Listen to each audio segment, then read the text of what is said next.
locked out of your house is one of those annoyances in life, but it could just be the beginning of a bigger headache if you're not careful. Brian Taff here with a special report, some help to help you avoid becoming a victim of a con. That's right, Jim. You know, it's one of those situations that most of us regrettably find ourselves in at one point or another, locked out and in need of a locksmith. But while most in the profession are honest, a new scam is emerging. The key to avoiding it is being aware. Jack Sheehan lives in an older house in Westchester, and while the antique fixtures have a certain visual appeal, they're known at times to fall short in functionality. Had a tumbler lock that was loose. It wasn't quite fitting properly. Locked out and in a bind, Jack did what anyone would, flip through the yellow pages in search of a locksmith.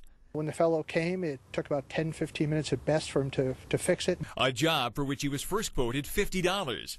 But then Sheehan asked the locksmith to simply look at 3 more locks, and then came the bill. I was shocked.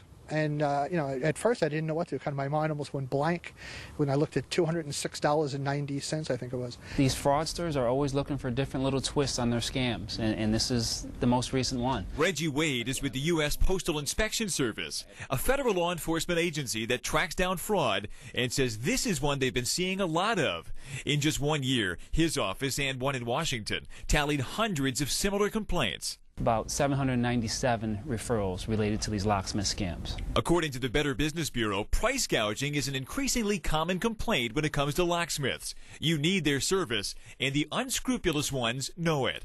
You're hectic and you're frantic and you're looking for a name and number, and that's when they prey on you. According to Wade, some fraudulent locksmiths have taken to grouping their Yellow Pages ads around legitimate ones, both in the phone book and online. In a pinch, you call the first one you see. They arrive on scene, quote you a low number, and then tack on added charges you were never aware of. Well, how would I know?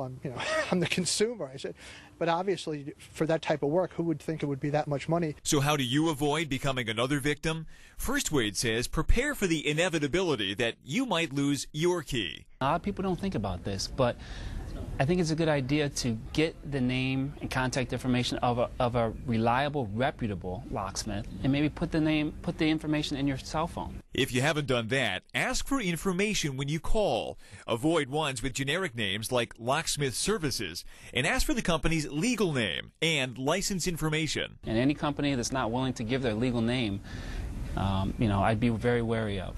And finally, get a written estimate before any work is done, and demand they explain any unlisted charges up front. I spent more time actually filling out the credit card information than he did actually doing any work here.